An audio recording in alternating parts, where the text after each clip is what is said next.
Okay, hello everyone. Hopefully this is audible okay. So this is just a quick walkthrough of the user interface here that we have for the controls on our wind tunnel. This is the AeroLab Educational Wind Tunnel, EWT. We get to it with this, let me pull it up here, this handy little icon on the desktop, on the computer in the lab. So it looks like this. It has a couple of different sections, and this section here will look different depending on whether we're looking at forces, normal force, axial force, and pitching moment, or if we're looking at pressures. So we'll get to, well, actually, there we go. Or if we're looking at pressures. We'll get to that a little bit later. For now, I'm going to focus on the common elements.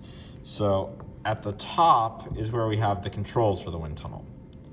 This is where we actually turn it on, turn it off, zero out the reference angles and the dynamic pressure, and control the speed of the wind tunnel in general. So we have three buttons here. On the left, we have zero angle, zero speed, and VFD.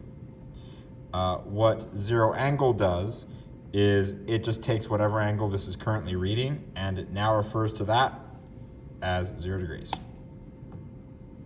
So the same thing is like tearing a kitchen scale, or any scale for that matter. We're just tearing the angle.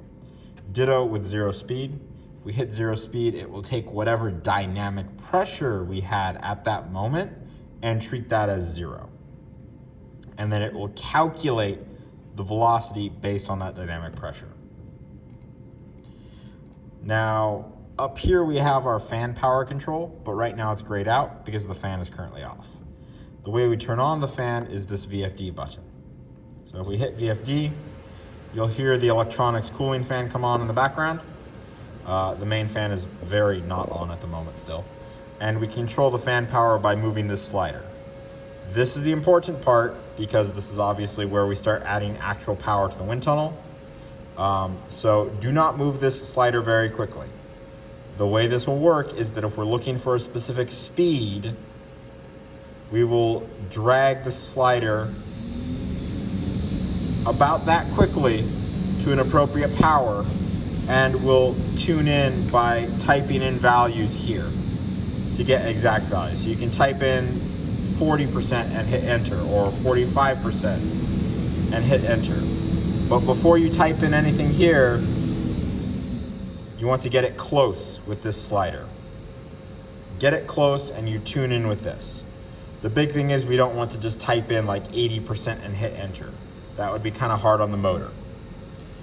If we're changing the geometry in the wind tunnel, like we have there's nothing in there right now that I can use to demonstrate, but if we have an airfoil and we want to change the angle of attack, we have to lock the speed. Because otherwise our velocity will change, our dynamic pressure will change as we change the angle of attack. So if we want to lock the speed at a certain value, we hit the speed lock, and it will do its best to keep the dynamic pressure at the same value. It will add more, it will add less, but it will never, it will add more or less power, but it will do its best to hold this dynamic pressure constant. If you make sudden adjustments, it may still take it a moment to catch up. It does have the ability to toggle US units to SI units. It's inconvenient, but we are going to leave this in US units. There's a reason for this. It's because the software has a bug. It's unfortunate, but we get to live with it. So let me go ahead and turn this off. We can turn the wind tunnel down to 0, and we're done with it for now, so turn off VFD. So that is this top section of the wind tunnel. Again, the primary thing is you zero out the angle and the speed at whatever reference values you want. You turn on VFD and you slowly adjust the slider to get about where you need to be, and you adjust the number in the box to get where you actually want to be specifically. And then if you need to hold the speed constant, you can turn on speed lock. When in doubt, turn on speed lock. It will sometimes not matter, but if it does matter, turning it on, or even if it doesn't matter, turning it on, it won't hurt anything. Not having it on might hurt stuff. At least your data will be gibberish. On the right-hand side is where we actually tell it to take data. So we have a couple different buttons here. We have a mode button at the top where we can select between snapshot, sample, and stream.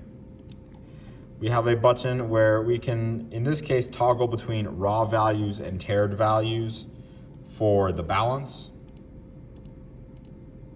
So this is for forces only. But if we wanted to look at raw values or values that have been zeroed out, we can do that. And you can click this take button data, and it will take, in this case, because it's in snapshot mode, it will take one data point. It will take a snapshot of the data at this point in time. That would get pretty tedious pretty quickly. So we do have a couple of other modes. The important thing is don't hit save data until you're done. Do not hit save data until you're done, because if you do this, as an example, it'll spit out a file on the desktop and you will have no more data here. Like, you can put them together and you can see the file it spit out up here. You can add the files together later, but it's kind of a pain in the neck and there's no guarantee something doesn't go wrong. So don't hit save data until you're actually done with each test. And there is more than one mode. That was snapshot, where we hit take data and it takes one data point.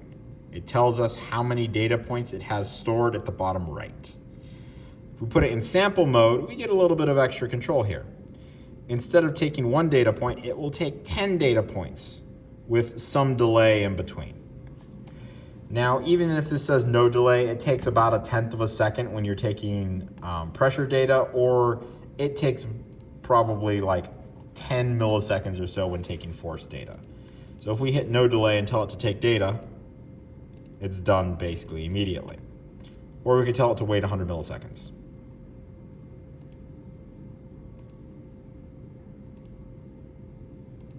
So it'll take about a second to take 10 data points.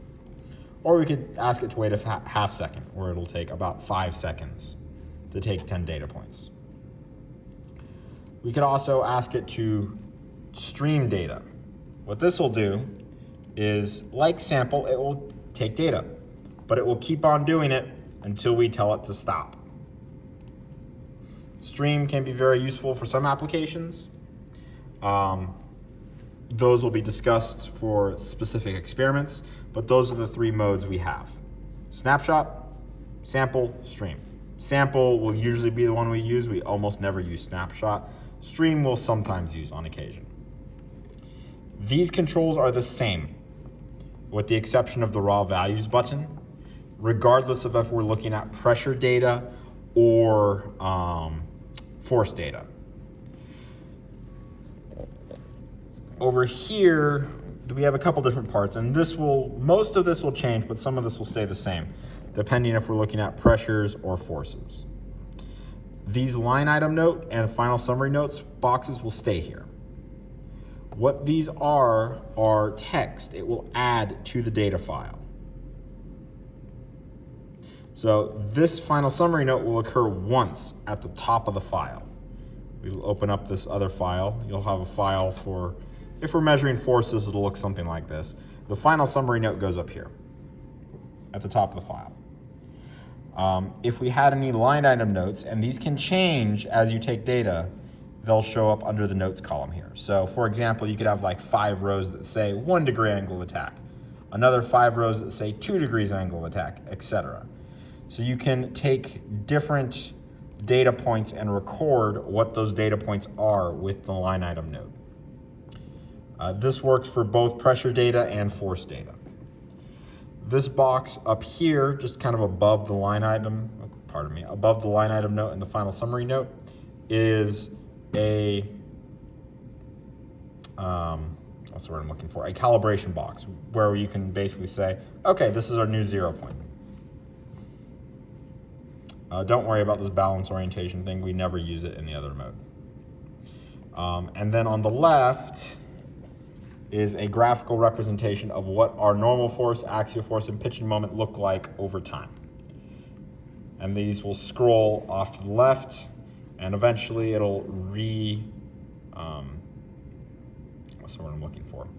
It'll rescale the y-axis so that it fills as much of the screen as it can with data. Right now it needs basically the entire y-axis, but in a second here, you'll see this y-axis limits get a lot smaller.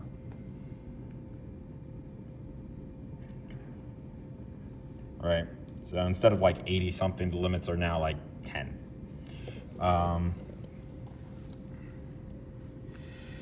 If we look at the pressure mode, we see that we changed the calibration menu. We can now tell these sensors, hey, what pressure are they at? We can say, I don't know, 101.325 pascals and say use value. It's not, so we're not going to calibrate them right now, but we can do that. We could also calibrate individual channels or all of them. Or we could factory reset all the pressure sensors. On the left, we get our controls to actually visualize this. This graph is one where higher is lower. If you look at this y-axis, the higher values, the higher this red bar, the lower the pressure. And we have 24 pressure sensors, so you have 24 bars. The higher the pressure, the lower the bar, the lower the pressure, the higher the bar. And if we want to zoom in, because we will need to, we can change the minimum and maximum y-axis up here. This does not auto scale. Right now, this is going from absolute 0 pressure to about 3 atmospheres of pressure. That's a little bit big. So let's go ahead and zoom in here. So now we can see these lines are fluctuating ever so slightly. We're looking between 1,000 millibar and 1,020 millibar. And if we turn on the wind tunnel briefly and get some airflow going here, we can see them change as pressure changes. One thing to note here, these last 4 are less precise than the rest. You can see how they look noticeably different. They're less accurate.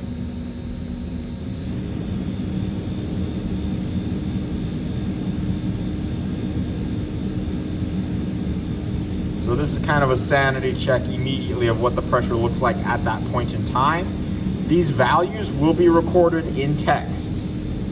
So if we do sample mode and take, with no delay, 10 samples, let's go with 30 samples, take data. You can see even with no delay, it takes a second to take pressure data. We take 30 samples, we save data,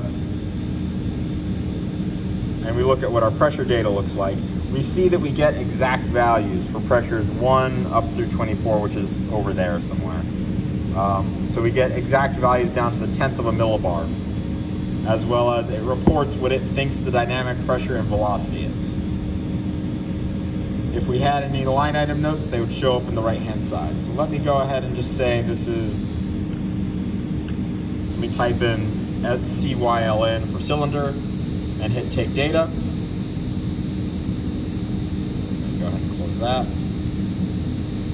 And save that data, and we'll look at the new file on the desktop. And we see over here all the way on the right, it says CYLN. But the first 2 don't. Well, the software has another bug. If you change the line item note and then really rapidly take data, it doesn't update right away. You got to give it a second. So you have to type in whatever you want for the line item note and hit enter. This enter, not the other one. Use the numlock enter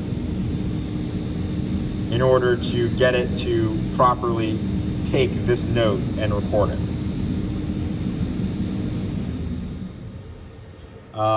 That is pretty much all there is to running this thing.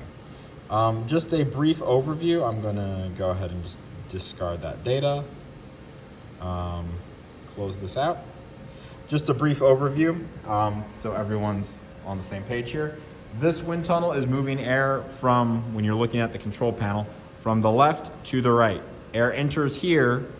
Air is constricted down through this constriction, this throat, to accelerate it through the test section. Surprise, surprise, it's where we put our test article, in this case, a circular cylinder.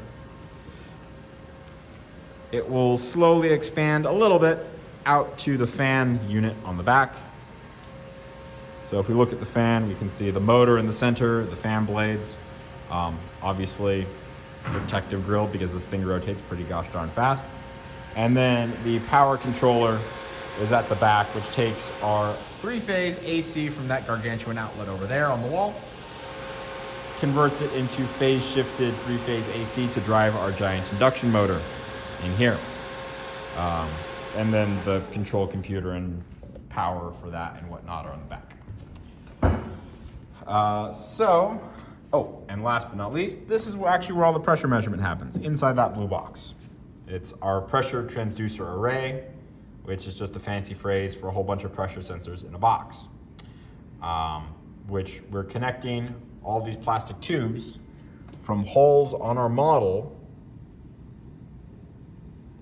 to this box. Because the air in each of these tubes is not moving, it has the same pressure everywhere in the tube. So these sensors can record the same pressure that is occurring at the surface of those holes. Last thing here is the wind tunnel can get kind of loud. We have earplugs. It doesn't always get loud enough where we need them. If it does, I will say so, but we have disposable earplugs. You can, grab a thing, open it, use them, and then throw them away when we're done. Believe me, there's plenty more where that came from. Pretty sure that just about does it. Last but not least, bring a USB drive. It must be either NTFS or FAT32 formatted, because I don't know if you noticed or not, this is Windows XP. It's kind of old. It's also disconnected from the internet. So you need a USB drive to get your data off of the computer and to your computer for data processing purposes. So bring a USB drive, either NTFS or FAT32 formatted. exFAT is a slightly newer format that won't work because it is newer than Windows XP, and Windows XP does not know how to talk to it. Or you can always bring a blank USB drive and we could reformat it on the spot, but you better not have anything you want to keep on it because it will be lost. That should wrap it up. If there's anything else, I'll post an addendum. And be sure to have watched this all the way through. If you're just skimming this, go back and watch the full thing. There are details in there that matter for running this wind tunnel.